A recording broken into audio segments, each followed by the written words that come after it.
आज जो है हम चैप्टर नंबर 5 जो हमने कल इसका काइनेटिक मॉलिक्यूलर थ्योरी हम पढ़ चुके हैं। अच्छा, चैप्टर नंबर 5 की और हमारा जो चैप्टर का नाम है वो स्टेट्स ऑफ मैटर है और स्टेट्स ऑफ मैटर के अंदर हम सेकंड पढ़ रहे हैं।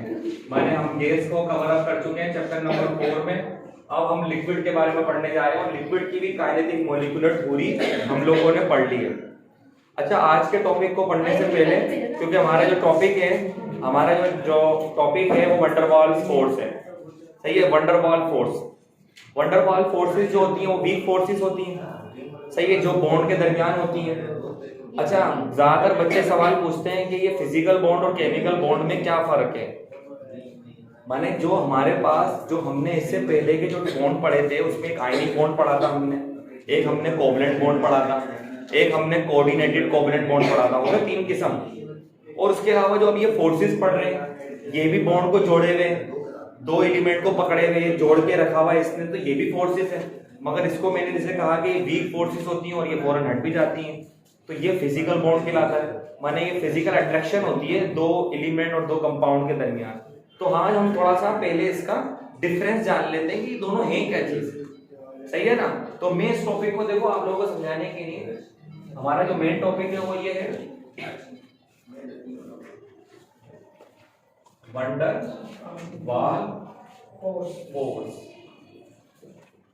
अब ये हमारे पास वीक फोर्सेस होती हैं, 105 वीक फोर्सेस।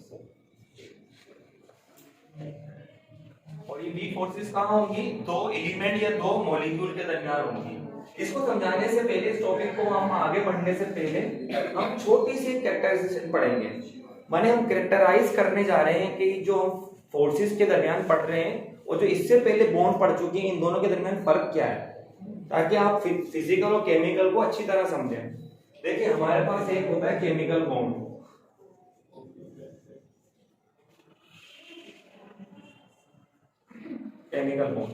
और जो मैं पढ़ाने जा रहा हूं वो फिजिकल बॉन्ड है।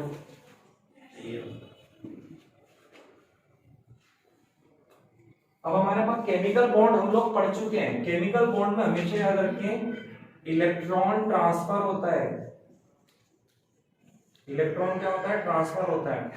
जबकि फिजिकल बॉन्ड में ऐसा कुछ नहीं होता, इलेक्ट्रॉन ट्रांसफर होता है अगर इलेक्ट्रॉन पॉजिटिव और नेगेटिव चार्ज, माने पॉजिटिव मेटल और नॉन मेटल के दरमियान बनता है हमारे पास।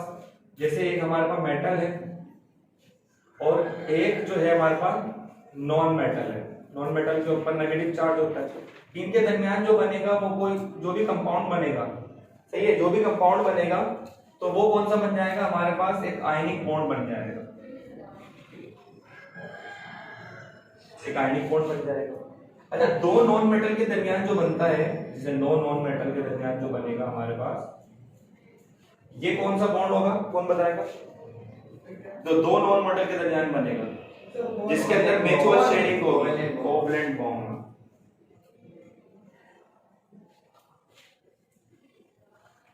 अच्छा, ये शेयरिंग ऑफ इलेक्ट्रॉन थी मगर म्यूचुअल शेयरिंग ऑफ इलेक्ट्रॉन थी।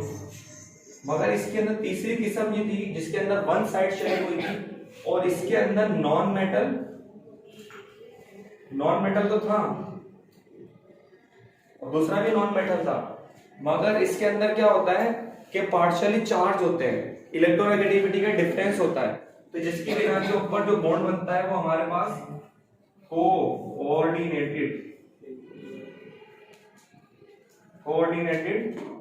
कोवलेंट बॉन्ड बनता है। सही है, आयनिक बॉन्ड, कोवलेंट बॉन्ड, और हमारे पास पॉजिटिव और नेगेटिव चार्ज जो पार्टिकल थे, चार्जेस थे पॉजिटिव, माने इसको हम अपोजिटली चार्ज कह लें, अपोजिटली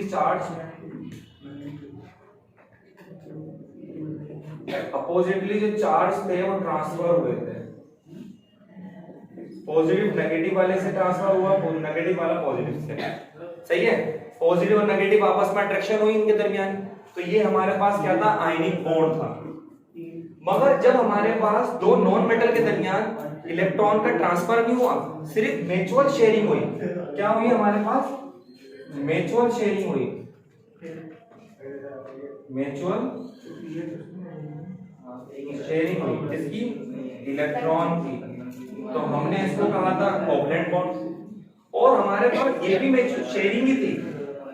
थर्ड बॉन्ड जो बना था हमारा कोऑर्डिनेटेड कोवलेंट बॉन्ड, इसके अंदर भी मैचिंग शेयरिंग ही होती, मगर ये जो शेयरिंग थी ये सिर्फ वन साइड शेयरिंग थी, वन साइड शेयरिंग। इसके अंदर हमने लोन पेयर का कॉन्सेप्ट पढ़ा था, लोन पेयर, बॉन्ड पेयर, सही है ना। फ्री रेडिकल का कॉन्सेप्ट पढ़ा था हमने, ये पहले हम पढ़ चुके हैं। तो ये सारे के सारे जो है हमारे पास क्या होते हैं, ये केमिकल बॉन्ड होते हैं। आज हमने पहले इसकी बेस बना ली, दोबारा से हम करने क्या जा रहे हैं। केमिकल बॉन्ड के अंदर हमने क्या होता है भाई, हमारे पास आयनिक बॉन्ड है, कोवलेंट बॉन्ड है, कोऑर्डिनेटेड बॉन्ड है। अच्छा, इन दोनों के अंदर भी अगर सवाल आ जाए कि इन केमिकल बॉन्ड के अंदर कौन सा ज्यादा स्ट्रॉन्ग होता है, तो आयनिक होगा या कोवलेंट होगा या कोऑर्डिनेटेड, माने सबसे ज्यादा मजबूत जो होगा वो हमारे पास होगा आयोनिक बॉन्ड होगा, आयोनिक बॉन्ड होगा। उसके बाद कौन सा होगा हमारे पास, कोऑर्डिनेटेड कोवलेंट बॉन्ड होगा। उसके बाद आके आखिरी में बनेगा कोवलेंट, सही है। ये तीनों हमने इसकी आपको एग्जांपल बता दी कि भाई सबसे ज्यादा मजबूत ये होगा आयनिक, उसके बाद थोड़ा सा मजबूत जो है वो कौन सा होगा, स्ट्रॉन्ग होगा, वो कोऑर्डिनेटेड कोवलेंट बॉन्ड और ये कोवलेंट बॉन्ड से। अब हमारे पास फिजिकल बॉन्ड के बारे में आता है। इसके अंदर मैंने सिंपल पे लिखा है, इसमें इलेक्ट्रॉन ट्रांसफर होते हैं, शेयरिंग होती है, इसमें ऐसा कुछ नहीं है। इसके अंदर फिजिकल बॉन्ड के अंदर हमारे पास क्या होता है, फिजिकल बॉन्ड के अंदर इलेक्ट्रोस्टैटिक अट्रैक्शन होती है, माने जो फिजिकल फोर्सेस होती है इलेक्ट्रोस्टैटिक फोर्स होती है। कौन सी है, फिजिक्स में ही पढ़ी होगी, electrostatic force, force of attraction, very good. Electrostatic force of attraction होती है जो दो मॉलिक्यूल को आपस में जोड़े हुए होती है।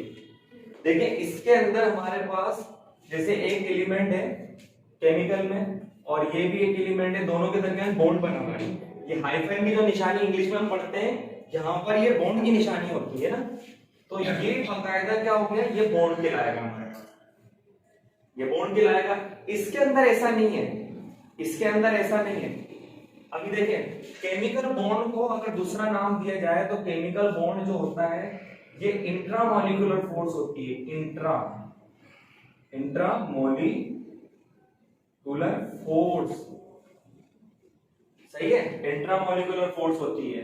और इसको प्राइमरी बॉन्ड भी कहते हैं क्योंकि इसमें इलेक्ट्रॉन ट्रांसफर होता है। इसको क्या भी कहते हैं, प्राइमरी बॉन्ड, क्योंकि असल में तो यही बॉन्ड है ना, ये प्राइमरी बॉन्ड है।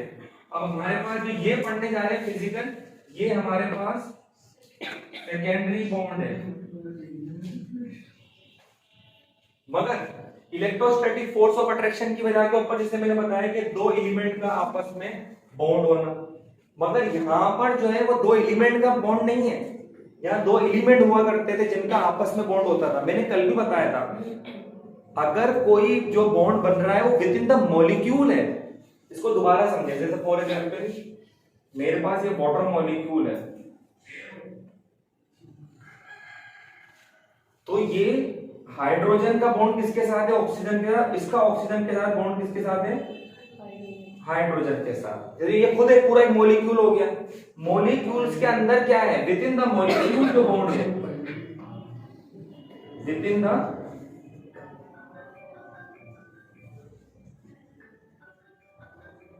मॉलिक्यूल जो बॉन्ड बना हुआ है वो क्या है हमारे पास, विद इन द मॉलिक्यूल। ये बॉन्ड नजर आ रहा है आपको, ये हमारे पास इंट्रामॉलिक्यूलर फोर्स होती है, केमिकल बॉन्ड कहते हैं, सही है। और हमारे पास अब ये फिजिकल बॉन्ड जो हम पढ़ रहे हैं, ये जो है हमारे पास इसमें इलेक्ट्रॉन ट्रांसफर नहीं हो रहा।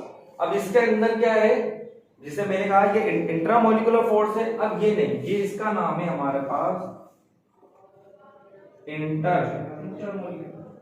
इंटरमॉलिक्यूलर, सही है। और अच्छा ये तो सारी की सारी स्ट्रॉन्ग थी, ये तो बहुत स्ट्रॉन्ग थी, इसको भी नापने के लिए आयनिक थी, फिर कोऑर्डिनेटेड, फिर कोवलेंट। मगर ये सारी की सारी फोर्सेस इससे बहुत कम होती हैं, बहुत ज्यादा। और ये सारी की सारी फिजिकल अट्रैक्शन है, सारी की सारी क्या है, फिजिकल अट्रैक्शन है। ये दो एलिमेंट्स के दरमियान है, सही है, मगर ये क्या है, मॉलिक्यूल के दरमियान है। कैसे, दोबारा मैंने क्या बनाया, वाटर मॉलिक्यूल बना, सही है। ये पूरा पूरा वाटर मॉलिक्यूल बन गया। इसकी बॉन्ड के अंदर आप पढ़ चुके हैं कि इसके अंदर इंट्रामोलिकुलर फोर्सेस क्या है, मगर मैंने क्या किया, एक और वाटर मॉलिक्यूल बनाया। अब इन दोनों के दरमियान भी तो अट्रैक्शन होगी, इनके अट्रैक्शन होगी, है ना, होगी नहीं होगी इनके दरमियान। तो इन दोनों के दरमियान जो फोर्सेस होगी वो क्या होगी, हमारे पास इंट्रामोलिकुलर फोर्स होगी, जो इसको फिजिकल फोर्स से इसको जोड़ के रखा हुआ हो। सवाल पूछ रही हैं क्या? तो इनके दरमियान क्या होगा, हमारे पास इंट्रामोलिकुलर फोर्स जो आपस में जोड़ के रखा होगा एक मॉलिक्यूल को दूसरे मॉलिक्यूल। अब ये भी हमारे पास कितने किस्म के होते हैं, मैंने पहले कहा ये सेकेंडरी बॉन्ड है, जैसे ये प्राइमरी है और ये सेकेंडरी है। अच्छा, प्राइमरी बॉन्ड स्ट्रॉन्ग होता है और ये हमारे पास फिजिकल बॉन्ड जो होते हैं ये बहुत कम होते हैं। अब हमारे पास ये तो समझ में आ गया आपको फिजिकल बॉन्ड। अब फिजिकल बॉन्ड के अंदर भी हमारे पास, अगर डिटेल के अंदर आप यूनिवर्सिटी लेवल पे पढ़ेंगे तो ये बॉन्ड कम से कम 5-6 लेवल होते हैं। जहां हमारे पास फर्स्ट ईयर क्लास में हम 3 बातें पढ़ा देंगे आपके पास। 3 बातें हम क्या पढ़ाएंगे आपको। इसकी पहली किस्म क्या होती है हमारे पास, अब हमारे पास वंडर वाल फोर्सेस क्या है, 2 फोर्सेस है हमारे पास जो 2 मॉलिक्यूल को आपस में जोड़ के रखेंगे, इनको वंडर वाल फोर्स, सही है। जैसे मैंने कहा ना, ये जो हमारे पास वाटर मॉलिक्यूल के 4 किस्म के हो गए ना। अच्छा, हमारे पास लिंडन डिस्पर्जन फोर्स क्या होती है, 2 पोलों के दरमियान जो फोर्स बनेगी हमारे पास, टेम्परेरी फोर्स बनेगी। 2 पोल माने डायपोल माने क्या होता है हमारे पास, डायपोल माने क्या होता है हमारे पास, माने एक डाई माने 2, पोल माने 2 पोल के दरमियान। डायपोल माने क्या है, 2 पोल होंगे, उनके दरमियान एक टेम्परेरी फोर्स होगी 2 मॉलिक्यूल के दरमियान जो जोड़ के रखी हुई होगी, वंडर वाल फोर्स। हमारे पास London dispersion force, hydrogen bonding, dipole bond, van der Waals force है कि फिजिकल और केमिकल बॉन्ड में डिफरेंस क्या है, सही है। अब सिर्फ ये पढ़ा है कि केमिकल बॉन्ड और फिजिकल बॉन्ड में क्या फर्क होता है। याद रखें, केमिकल बॉन्ड स्ट्रॉन्ग होता है और फिजिकल बॉन्ड जो है हमारे पास वीक होता है। केमिकल बॉन्ड के अंदर हमारे पास इलेक्ट्रॉन ट्रांसफर होता है, मगर फिजिकल बॉन्ड में सिर्फ क्या होता है, इलेक्ट्रोस्टैटिक अट्रैक्शन है, 2 फिजिकल अट्रैक्शन है जो मॉलिक्यूल को जोड़ के रखी हुई है। इनको हम क्या कहते हैं, इनको इंट्रामोलिकुलर फोर्स कहते हैं, या हम इसको प्राइमरी बॉन्ड भी कह सकते हैं। ये मॉलिक्यूल एलिमेंट का दूसरे एलिमेंट के साथ विद इन द मॉलिक्यूल जो है वो है। मगर जब एक मॉलिक्यूल बन गया, जैसे ये मॉलिक्यूल है और ये भी मॉलिक्यूल है, अब इनके दरमियान जो सिर्फ अट्रैक्शन है वो केमिकली नहीं है, सिर्फ फिजिकली उन्होंने एक दूसरे को थामे रखा हुआ है, तो इसको क्या बोलते हैं, इलेक्ट्रोस्टैटिक फोर्स के दरमियान फिजिकल बॉन्ड है और ये वीक है। अच्छा, इसकी भी 4 किस्में हैं, जैसे हमने यहाँ 3 किस्में पढ़ी थी, इसकी भी 4। डायपोल इंटरेक्शन है, हाइड्रोजन बॉन्डिंग है, लिंडन डिस्पर्जन फोर्स कह रहे हैं। 2 मॉलिक्यूल्स के दरमियान एक टेम्परेरी जो अट्रैक्शन आई है वो भी इसके पॉजिटिव और नेगेटिव पोल की वजह से, उसको डायपोल इंटरेक्शन कह रहे हैं। क्वेश्चन है और हमारा 1 मिनट मैं आपका जवाब दे रहा हूं सवाल का। हाइड्रोजन बॉन्डिंग क्या होती है, इसको सिंपल समझें कि अगर हाइड्रोजन एलिमेंट है और क्योंकि हाइड्रोजन तो खुद एक इलेक्ट्रोनेगेटिव एलिमेंट होता है, हाइड्रोजन खुद किसी इलेक्ट्रॉन मोस्ट इससे ज्यादा इलेक्ट्रोनेगेटिव एलिमेंट से जाके वो कंबाइन होता है। कैसे, वो ऑक्सीजन से कंबाइन हो जाए, नाइट्रोजन से हो जाए, उसके अलावा फ्लोरीन से हो जाए, या उसके अलावा क्लोरीन से हो जाए, तो जब ये इनके दरमियान जो बॉन्डिंग होगी वो हाइड्रोजन बॉन्डिंग होगी। लिंडन डिस्पर्जन फोर्स में यार ये होता है सिंपल। डिस्पर्जन की मीनिंग क्या होती है ये थोड़ा हम डिटेल में और पढ़ेंगे। डिस्पर्जन की मीनिंग सिर्फ समझो। डिस्पर्जन माने मुंतशिर करना, फैलाव। फॉर एग्जाम्पल, जब भी आपके पास लड़ाई झगड़ा हो जाती है और आवाम इकट्ठी हो जाती है रोडों पे, तो क्या होता है, पुलिस की मोबाइल आ जाती है। पुलिस की मोबाइल जब आ जाएगी तो क्या करेगी, आंसू गैस फेंकेगी, पानी फेंकेगी, फायरिंग करेगी, जिससे लोग भागेंगे। अभी वो जत्ते की जत्ता आया, 1000 इसमें पॉजिटिव चार्ज है और यहाँ पर एक इलेक्ट्रॉन है, तो पॉजिटिव और इलेक्ट्रॉन तो अट्रैक्शन होगी नेगेटिव और पॉजिटिव चार्ज के दरमियान। मगर इसके अंदर एक और शेल है, यहाँ पर भी इलेक्ट्रॉन है, इसके शेल है, इसमें भी इलेक्ट्रॉन है, तो नेगेटिव आपस में क्या करेंगे, रिपल करेंगे नहीं करेंगे। पॉजिटिव और नेगेटिव तो अट्रैक्शन है, मगर नेगेटिव के दरमियान क्या होगा, रिपल्जन होगी। और हम लोगों ने 9th क्लास में क्या पढ़ा था, हमने क्या पढ़ा था? स्क्रीनिंग इफेक्ट पढ़ा था, शील्डिंग इफेक्ट पढ़ा था हम लोगों ने। उसमें टॉप टू बॉटम आते हैं तो इलेक्ट्रॉन की तादाद बढ़ती जाती है, तो क्या होता है, जो न्यूक्लियस होता है उसमें शील्ड बहुत ज्यादा हो जाती है, उसकी ढाल बन जाते हैं इतने सारे इलेक्ट्रॉन, तो शील्डिंग इफेक्ट बन जाता है। डिटेल में पढ़ेंगे, याद रखें फिजिकल और केमिकल बॉन्ड में अच्छा खासा फर्क होता है। और अभी हम जो है बुनियाद बना चुके हैं आपकी कि हम पढ़ने क्या जा रहे हैं, सही है ना। काइनेटिक मॉलिक्यूलर थ्योरी के अंदर हमने पूरी थ्योरी पढ़ ली थी कि मॉलिक्यूल किस तरह बिहेव करते हैं। अब इन दोनों के दरमियान जो बॉन्ड बना हुआ है, क्योंकि वो अच्छा खासा हम देखो केमिकल बॉन्ड में पढ़ चुके थे, मगर यहाँ पर इसकी फिजिकल बॉन्ड्स की भी बारी आई, तो आप लोगों को अगर मैं डायरेक्ट पढ़ा देता तो कंफ्यूज हो जाते आप लोग। इसलिए हमने क्या किया है, आप लोगों को डिफरेंशिएट कर दिया कि फिजिकल और केमिकल बॉन्ड में क्या फर्क है, माने ये बॉन्डिंग के दरमियान क्या फर्क है।